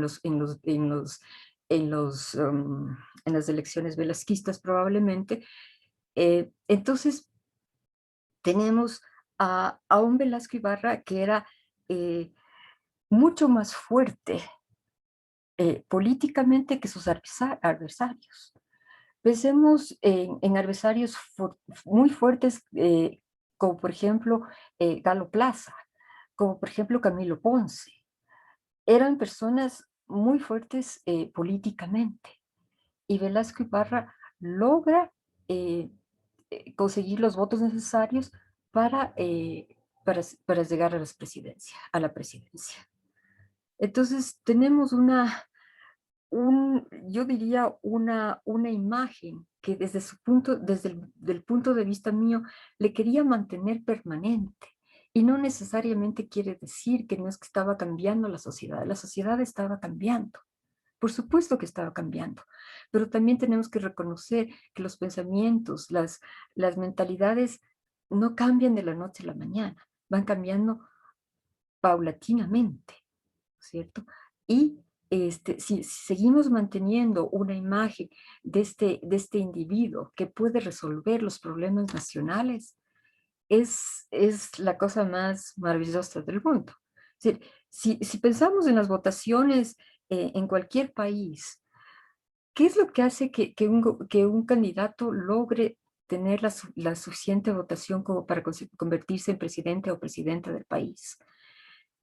Que las personas se identifiquen con los promesas que hace el candidato, que piensen que las demandas que estas personas de diferentes sectores sociales que tienen puedan lograr ser cumplidas, en muchos casos medianamente, pero por el posible candidato presidencial. Y Velasco Ibarra hacía eso, hacía esa sensación, daba esa sensación de yo les prometo hacer esto, y si no puedo hacerlo es porque me votan, es porque no he podido hacerlo, pero voy a hacerlo en el próximo gobierno, en la próxima vez que regrese, ¿cierto? Entonces, si bien es cierto, nuevamente las sociedades son, y las construcciones de estas imágenes son cambiantes, pero tienen que mantener ciertos rasgos que deben ser constantes para que la gente pueda identificarse con esos rasgos. No sé qué otra pregunta. Quizá la otra cosa que quisiera hablar es un poco lo que decía Patricio del pueblo como actor social. Desde mi punto de vista es lo que hace el populismo. El populismo básicamente lo que logra es que las personas puedan identificarse con el candidato. Y las personas, cuando yo me refiero a las personas, es las personas letradas puedan, por un lado, saber que tienen el derecho de votar, y segundo, identificarse con ese candidato para poder votar con ese candidato. Y sí, este también es un proceso que se va dando. Un proceso que se va dando desde en cuanto el pueblo comienza a reaccionar. Pero cuando hablamos hablemos también de las elecciones de los años 33. Velasco Ibarra es el primer candidato que hace giras electorales. Es el primer candidato que se va en caballo, en burro, en lo que sea, a visitar a los pueblos rurales, en donde podía haber gente letrada que podía votar por él. Entonces, en ese sentido, yo estoy de acuerdo con lo que dice Carlos de la Torre, rompe esa dinámica en donde las elecciones se hacían a puerta cerrada, y abre la posibilidad de que la gente que era letrada pudiera votar. Ese para mí es un elemento absolutamente importante. Y no es que, antes no haya habido manifestaciones. Patricio habla de la guerra de los 4 días y es absolutamente interesante porque, claro, la gente se vota por el asunto de Natalie Bonifaz. Entonces, sí, el pueblo tiene su presencia, entonces va cambiando poco a poco. Y Velasco Ibarra lo que hace básicamente es adueñarse de ese nuevo sector, de ese nuevo grupo de ciudadanos que no conocían cuáles eran sus derechos para votar y logra conquistarles a través de su, qué sé yo, podría ser carisma o como lo llama Gatti, los reconocimientos, el capital simbólico, ¿no es cierto? Eh, Creo que me quedan un montón de inquietudes aquí. Eh, no, estoy consciente de que no he logrado contestar todas las preguntas, pero no sé si es que hay alguna repregunta o alguna pregunta del público. Em, por otro lado, también les agradezco con la idea de que coinciden de que este libro abre puertas, y esa es mi intención, que abra puertas de la discusión, que la gente se interese en escribir más sobre esto. Es decir, solamente lo que yo hago es dar pautas para que se abra más el camino, ¿no es cierto? No pretendo que esto sea una investigación terminada, es simplemente un comienzo de ver las cosas de diferente manera. Y esa es básicamente mi intención. Y en ese sentido va a tener vacíos y va a tener objeciones. Y es absolutamente dable esto, porque no es algo terminado, es solamente el inicio del camino. Bueno, gracias, Jimena. Pues sí, vas a tener la oportunidad y también todos nuestros contertulios, nuestras contertulias y contertulio Patricio, de exponer esto por escrito en las páginas de la Procesos y ahí será el momento para responder de manera más redonda en comentarios. Pero Patricio, ya logramos resolver el problema de conexión y él había quedado como en uso de la palabra cuando se produjo este colapso de la red. Entonces, Patricio, es el momento para que pues digamos, la segunda parte, es decir, Patricio Moncayo 2, forzosamente por todo lo que ocurrió. Adelante, Patricio. Muchas gracias, Santiago. Lo que quería agregar respecto de la cultura política es la agencia de Velasco en el proceso gubernamental, porque algo que había caracterizado a los gobiernos anteriores y aún posteriores era una cierta pasividad de los gobernantes, mientras que Velasco desarrolla una agencia frenética que sacude la inercia general del país. Entonces, me parece interesante destacar el concepto que Velasco tenía de la política. La política para él no era libresca. Él descalificaba a aquellos políticos que trataban de seguir al pie de la letra los libros. Y pese a su erudición, Velasco estaba más cercano a la realidad. Tenía una actitud pragmática frente a los problemas del país. Y me parece que eso es bien importante lo que destaca Jimena, porque Velasco se logró conectar con esos distintos grupos a los que se refiere Jimena, por ejemplo, a los educadores, por ejemplo, a los choferes. eh, eh, digamos, Velasco no solamente se limitó a que la gente concurriera a votar, sino que Velasco, a través de la obra pública que muy bien describe Jimena, buscaba, pese a la inestabilidad reinante, procuraba trascender las coyunturas. Por eso, por ejemplo, en lo que se refiere al plan vial, yo pensaría que es un buen ejemplo de una política pública, porque tal como lo describe Jimena, se ve que las carreteras tienen una serie de efectos colaterales. No es solamente cuestión de abrir una carretera, sino de realizar una serie de obras en favor de la gente que está presente en la vía abierta por las carreteras. Entonces, en el caso de la educación, por ejemplo, que plantea Jimena muy bien, me parece que aparece como un campo de disputa la educación entre liberales y conservadores.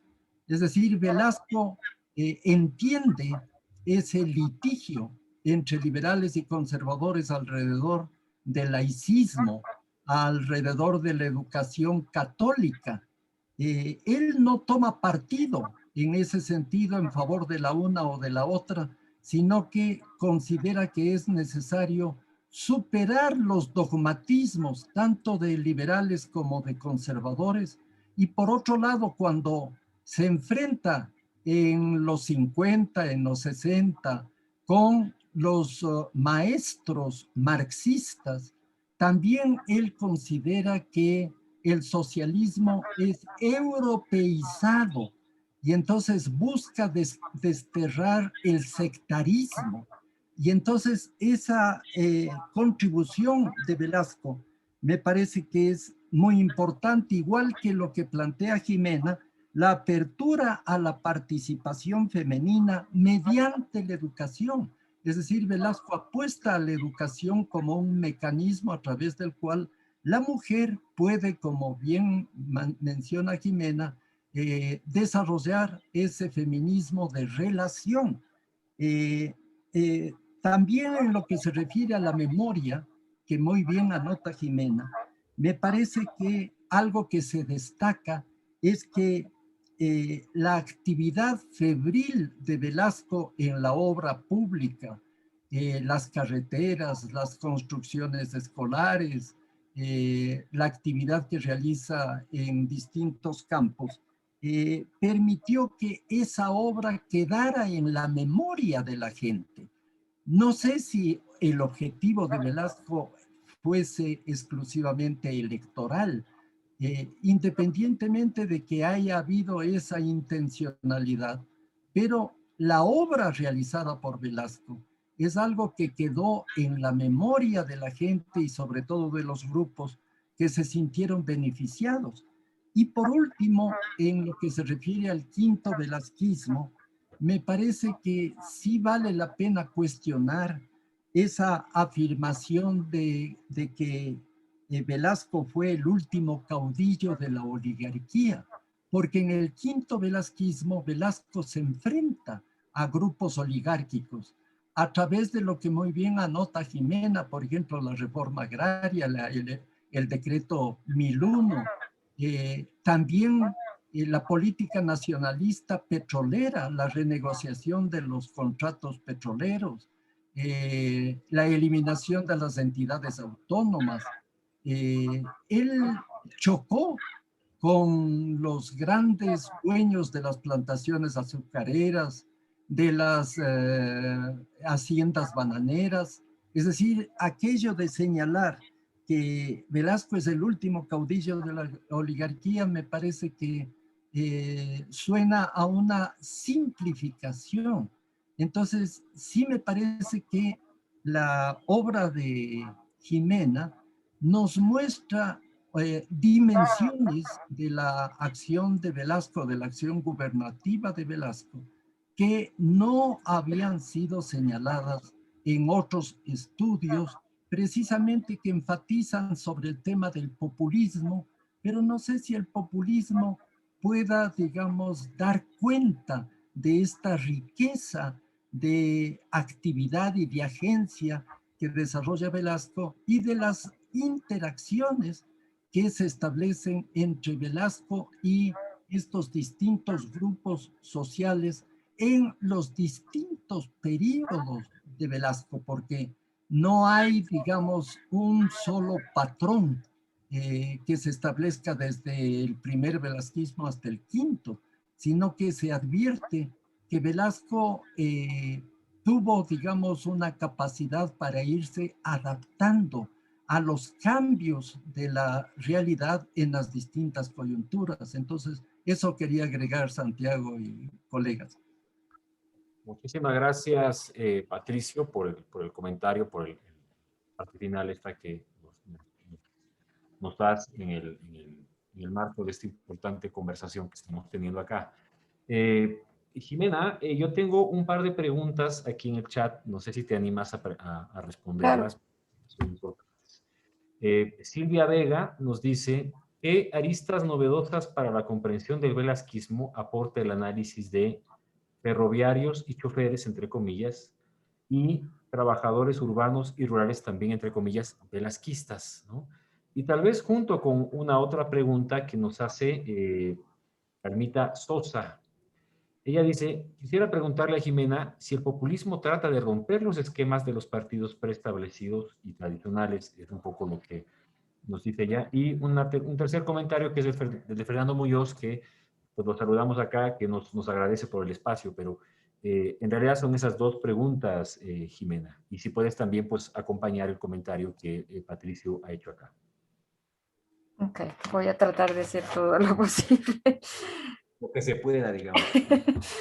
Ok, ¿qué aristas diferentes entre los choferes y los obreros? Son la pregunta de Silvia Vega, ¿cierto?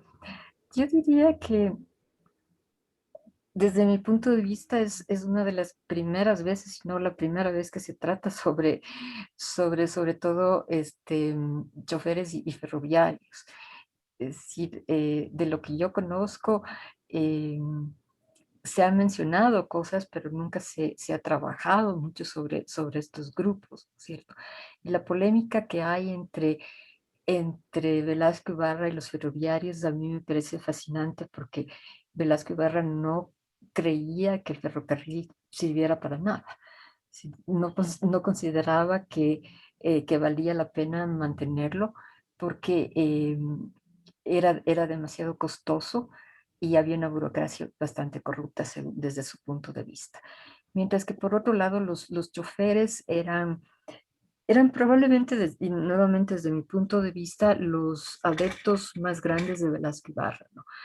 Ahí tenemos, por ejemplo, la figura de Luis Salas Mancheno, que entre paréntesis en su casa tiene una vitrina con un terno de Velasco Ibarra y su sombrero, como si fuera uno de sus mejores trofeos, ¿no? Entonces, para los choferes fueron los más beneficiados con el plan vial. El plan vial abre nuevas alternativas para las personas que no podían, por ejemplo, transportar sus productos desde pueblos pequeños hasta lugares donde podían vender sus productos. Abre la posibilidad, como había abierto de alguna forma el ferrocarril, que la gente se conociera más, que tuviera la posibilidad de viajar, de ir de un lado a otro, de conocer diferentes costumbres, diferentes tradiciones, de preparar diferente tipo de comida, de conocer diferentes productos que antes no lo hacían. Entonces, en ese sentido, los choferes son absolutamente beneficiados por Velasco Ibarra. Con respecto a los obreros, em, aquí yo creería que igual que los otros capítulos, son capítulos que solo introducen a estos nuevos grupos. Siempre he pensado que de cada uno de estos grupos se puede construir un nuevo libro. Eh, los populismos clásicos latinoamericanos, sobre todo el populismo argentino, habla de un populismo ligado con los obreros, ¿no? La urbanización, la industrialización y el populismo.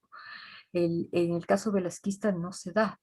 Velasco tiene una relación conflictiva de alguna forma con los obreros. Entonces, básicamente lo que he hecho es tratar de entender por qué Velasco Ibarra pensaba que el Ecuador básicamente era un país agroexportador, que de alguna manera sigue siendo, ¿no es cierto? Y deja de lado todos los posibles intentos de industrialización que tuvieron países como Argentina o como México en sus momentos populistas. Entonces, el otro asunto es, Velasco intenta relacionarse más con aquellas personas nuevamente letradas. Uno de esos grupos son, por ejemplo, los artesanos. Hay muchos artesanos en pueblos rurales. Hay zapateros, hay carpinteros, hay qué sé yo, plomeros, etcétera, etcétera, que son gente que le va a dar el voto. Entonces, lo que intento básicamente es ver esa relación que había entre ellos y Velasco Ibarra. Y nuevamente no es un capítulo terminado, es un capítulo que queda por investigarse. Ahora, la segunda pregunta, si me recuerdas, Santiago, ya me embauqué en la primera y ya me olvidé la segunda, disculpa. Te la digo otra vez. Dice, la tengo por acá. Sí.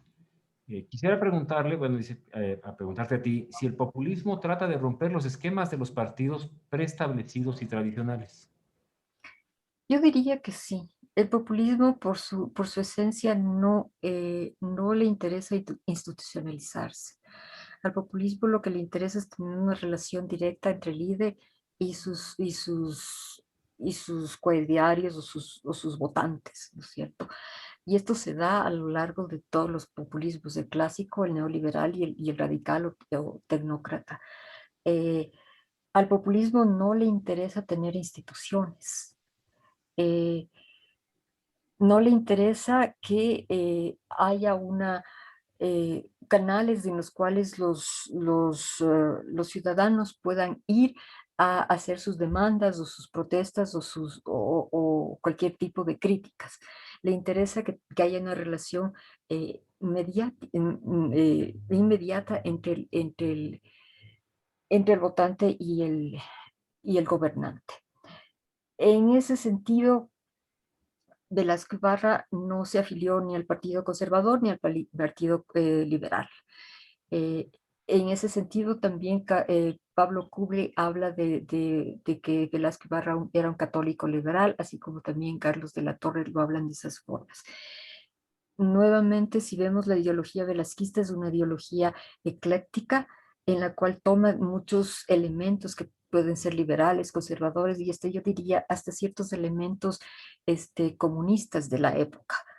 Entonces, él consideraba que uno tenía que estar abierto a. Yo creo que esa es una de las razones por las cuales aglutinaba también mucha gente. Y también porque la gente creía en él o le abandonaba después de que las promesas no fueron cumplidas, ¿no es cierto? El caso más emblemático es la Gloriosa, que se ha discutido tanto, ¿no es cierto? Porque para muchos fue una revolución traicionada.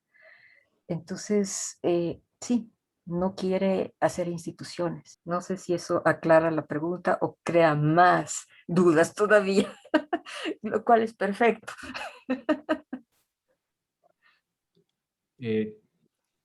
Queridas colegas, estimado Patricio, pues ha sido una muy interesante y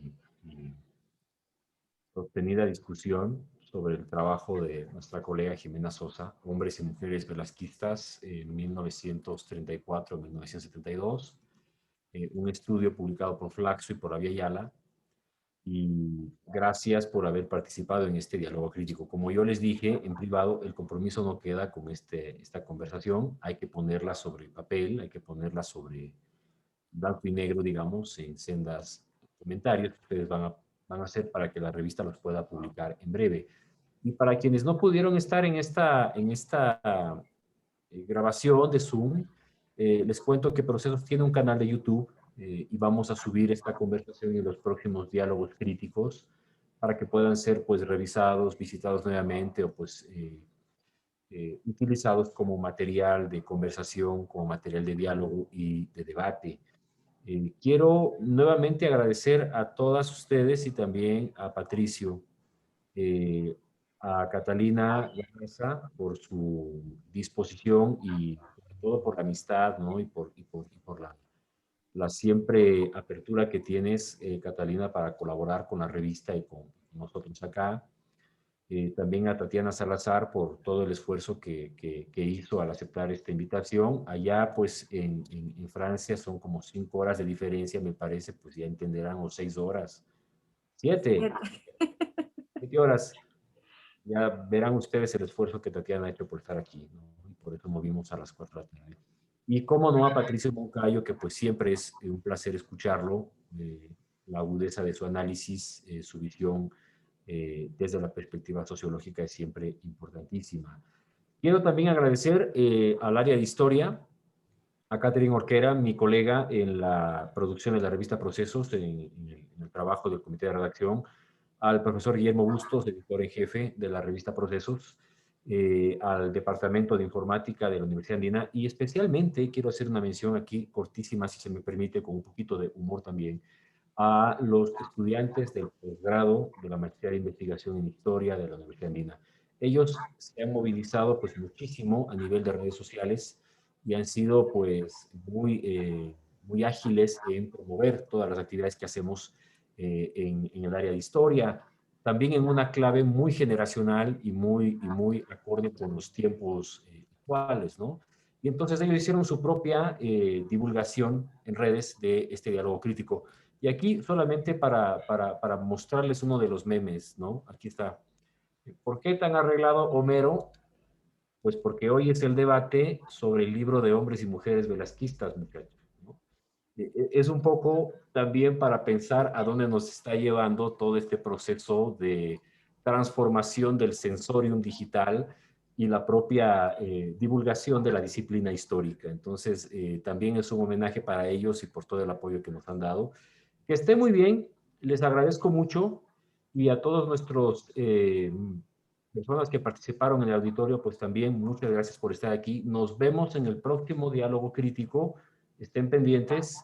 La revista Procesos, como siempre, contribuyendo a profesionalizar la historia desde 1991. Muchísimas gracias, Catalina. Muchísimas gracias, Tatiana. Jimena, muchas gracias. Patricio, un placer. Muchísimas gracias.